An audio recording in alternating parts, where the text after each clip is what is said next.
Hey everyone, it's Melissa Murrow with Vintage Bee Design. Today we're going to be doing a vintage Valentine projects, and this is a collaboration with Annie Jones and the others that you see here on the screen. I will leave a link for the playlist in the description below, and let's go ahead and get to crafting. Don't forget to check them out. I have a bunch of these pedestals that I ordered a couple years ago that have been sitting in boxes in my warehouse. Bought them when we still had the store space open, and now I need to move them. It's a lot for a booth. So I've decided I'm going to change some of these up to make them unique and hopefully give a little bit more differential for people to buy. So I started off by painting the base with DIY's Kissing Booth, and now I'm going to paint the top with one of JRV's stencils and a stencil brush. Notice the swirling technique. This is my favorite stencil technique, and it is best if your brush is nearly completely dry. If you see any liquid, any shiny paint on the bottom of your brush when you go to stencil, you have too much. The key to a good stencil is to make sure you have almost no paint on your brush. Now I'm going to do a simple wet distress with a paper towel, just a little bit of water. I'm going to go around these edges lightly. DIY paint is water activated, so wet distressing is probably the easiest way you can distress. And I love that it leaves nice soft edges with wet distressing versus sort of a more abrasive look with sandpaper. Here's a peek at the finished look. Do you like this for Valentine's Day? Is this something that you would ever use? I think it's pretty all year long, especially if you love French country. This dark, rich pink is very popular right now, so let me know what you think in the comments below.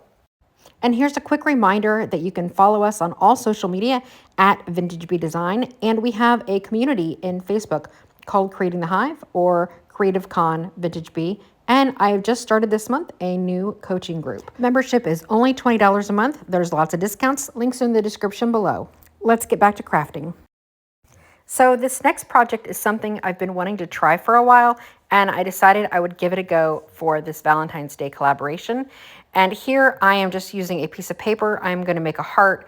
I want this Cupid that I did out of resin to be in the center of the heart, so I want to make sure it's large enough. So I'm just going to start sketching out a basic heart, and then I'm going to cut it out on cardboard. I made my cherub in my last video, and you can go check that out. I'll put it in the link below, but now I do need to make some additional flourishes. Now I'll list all the supplies I use in the description below this video, but I'm going to use fast cast resin, and this is basically a resin that sits in about 15 minutes. It's as simple as mixing equal parts A and B. When you pour them together, it's a little bit cloudy. You stir for about 30 seconds and it will become clear, and that's when you can pour it. And then it takes about 15 minutes for it to fully cure and pull it out of the mold. You'll see just how easy this is to use. I don't know why I don't do this more often. It's really fun. It's super simple, and I always love how they come out. You'll know they're ready when they're completely white and no longer warm to the touch. To remove them from the mold, you simply turn the mold over, push with your fingers, and they come right out. And this includes longer, more fragile ones, especially when you're using resin. Resin is my favorite because it really keeps all of the details intact. If I ever make any that I don't use, I just simply throw them in a baggie and save them for the future. You can heat them up with a glue gun even, years later, and they will soften up a bit, and you can wrap them around a project. There is no reason to waste any molds that you've ever made. Now I'm simply going to use some wood glue and start attaching all of my appliques here to my cardboard heart. Now I want this piece to have really good texture, so I'm going to mix up some Dixie Belle French linen and some texture medium. Texture medium would be like salt wash, fresco, or sea spray, depending on the brand that you're using. I love it. I just keep it in a container, and I'm going to add a very little mix. I just want this to be able to have some raised surfaces. I'm going to make this look a little bit like concrete. Notice I'm using a chip brush, and I am pouncing on here. This is not the best time to use a really good brush. This is the time to use a disposable brush or one that is already kind of wicked and gnarly. Remember, you're trying to get texture here, so you don't want a nice smooth finish. So use something that's kind of crusty and old. And I want to be sure to do the back as well as the front, because this might be seen from both sides. Now I'm going to use DIY paint in the color crinoline, and I'm using one of JRV's stencil brushes because I don't want to get into the details on this round. So I am just sort of pouncing above it, maybe a little swirl, but mostly just sort of pouncing some paint on here, giving it a little bit of a dappled texture. You could use, if you had a sponge pouncer, one of those. I don't happen to have any sponge pouncers, but that would be another good choice. I am just going to try to keep all of the detailed areas dark and add a highlight here, and I'm going to do the same on the back as well. Now I'm going to use DIY paint in the color Gravel Road, and basically I'm going to try to low light the areas that are not the Cupid or the appliques. This is going to add a little bit more texture and dimension. The goal here is to create lots of levels and lots of depth, and I am doing this to the front and the back. Again, this could be seen from the back, so I want it to look good from either side. Now, because I actually want to add some dark wax and get into all those grooves, I am first adding clear wax. This has a lot of texture and it's very dry with that texture medium in it. So I know that it would absorb a lot of the dark wax. So adding the clear wax is going to make this much easier to work with and pulling off the dark wax. So once I've done that, I'm just going to go in, and I'm actually using the same stencil brush. So I'm just going to go in and dark wax the entire thing, then wipe it off, and it's going to go into those little crusty areas, and we'll be able to highlight then the Cupid and the other appliques. After letting that dark wax dry nicely, we're going to go in and we're going to start adding white wax on top of the appliques. And again, this is going to work like a highlight just to give a little bit more depth and dimension between the two layers. And now with a paintbrush, I'm going to go in and add some gold accents. I'm using Golden Rule by DIY Paint, and I am just adding some things that I think should be gold, and then I'll add some little touches of gold here and there over the flowers and some of the raised elements. But this is, again, just adding a little bit more texture, a little more dimension. I do want this to be very French and fun, and anyway, this is sort of my version of how I'm doing that. Because we did this out of cardboard, we have kind of an ugly edge, and I thought of a bunch of different ways we could have done this. We could have done this with a mold and gone around the outside of it earlier in the process, but since we're painted, it's a little too late for that. I thought about doing it with lace or something, or ribbon, but I didn't like how this was very thin again, so I didn't like how it would stand over the edge. In the end, I decided on jute. It fits my more rustic style, and I wanted this to look a little bit more like concrete, so I'm happy with this choice. It actually fits it almost perfectly, just as a little seam edge. Now I did decide I wanted the little cherub to be a little bit brighter, so I did go back in and add another layer of white wax just to brighten it up a bit, just on the cherub, not on all the flowers, but I think that this helped to help him stand out a little more.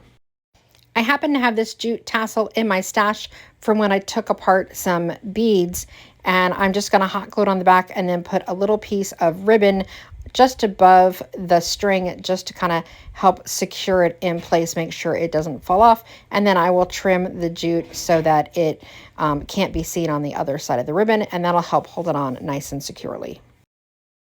Now I want to add just some basic lace ribbon as a hanger for this piece.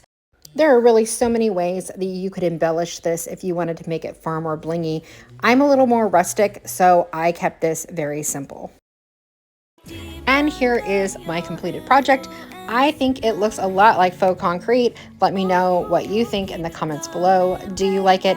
I'm going to definitely try this technique on some other things. Maybe try more like plaster, less like concrete. But I'm real happy with how it came out.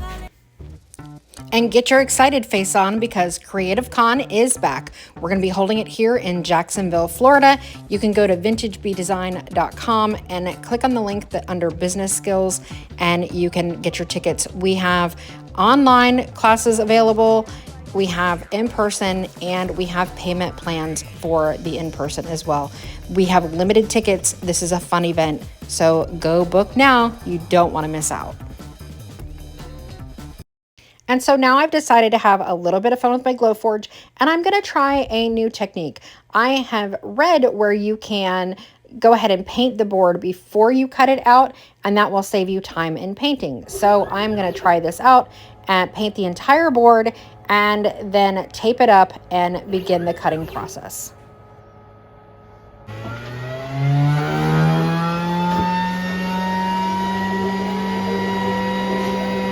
Now I get the fun of removing all of the tape. And while I did this for this project, I'm going to say, in my experience, if you're not a very fast painter, this might be something that is worthwhile. But in my opinion, I'm a fast painter. And for me, I probably won't try this technique this way again. I will just go ahead and cut them all out and then paint the boards individually or paint the pieces individually. For me, I'm a faster painter, and I feel like it took me just as long, if not longer, to put the tape on, pull the tape off, and then get rid of any tape residue that had been scorched on there from the heat of the laser cutter. Anyway, that's my opinion on this. If you've tried this technique, I would love to hear yours. Next up, we're going to go ahead and glue these pieces together, and I'm using wood glue, although on the second set that I did, I actually ended up using hot glue. I think it worked just as well, and what I didn't like about the wood glue was that because it doesn't dry clear or it doesn't dry white, it dries yellow, that I had to do a little bit of touch-ups where it came through some of the little holes or seeped out the sides, since these letters are very small. And so the second set that I did, I went ahead and used hot glue and didn't have any of those problems. Now I'm just going to go ahead and, using this black and white check ribbon, I am going to tie all of the pieces together. I will also have completed and unpainted versions of this available in our shop at vintagebdesign.com. If you want to make your own and paint your own, I will have cutouts available for you. Maybe later we can dance, never let go. Listen to our favorite songs on the radio. Losing up and lose ourselves to this feeling. Oh, I just want your everything, baby. My last project is going to be a coffee filter wreath, and I saw this technique done by Teresa from Our Great Acres, and I've started off with a pack of 500 coffee filters in natural coloring. I've balled them up and I've just sort of thrown them in this bag, and then I am unfolding them and I'm just going to literally stick them off a wire coat hanger.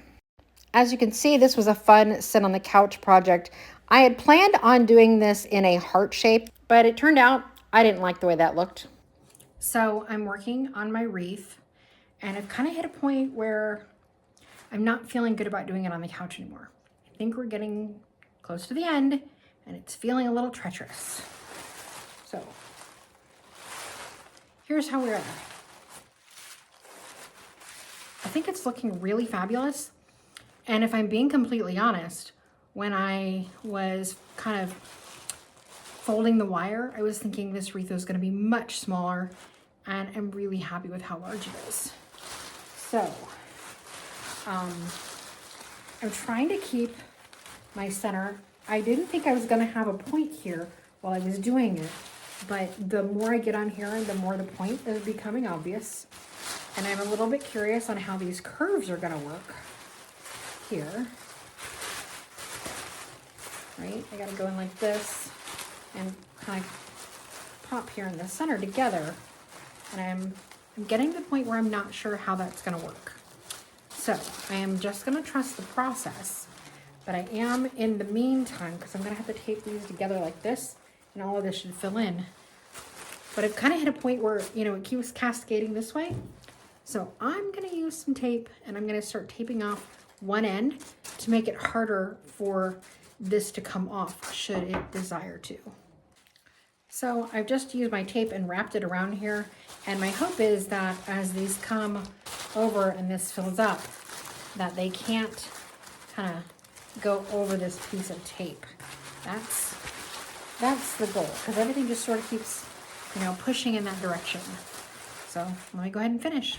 This was an enormously fun and relaxing project. Literally all I had to do was unfold them after I balled them up and stick the wire through them. Typically about 4 was about the max I could do before I was probably going to do damage to either myself or the paper. And in case you're wondering, that's all that's left of that giant bag of coffee filters. I think we're going to use almost all of them. I tried to straighten, cajole, and do a variety of things to make the center top part of the heart look better, but I was never really able to. So in the end, without taking it apart, I just sort of re-bent the wire into a circle. I didn't like the heart, so I went ahead and just sort of bent it as I needed to, and then I am going to tape the circles together at the wire tips. I did go ahead and hot glue a nice raggedy bow on here. I love how this came out so much. I do not think this would be good on the front door. This is an interior wreath in my opinion. I don't think it would hold up to weather. Let me know what you think in the comments below. Thanks for joining me today. Be sure to check out the playlist and the other artists.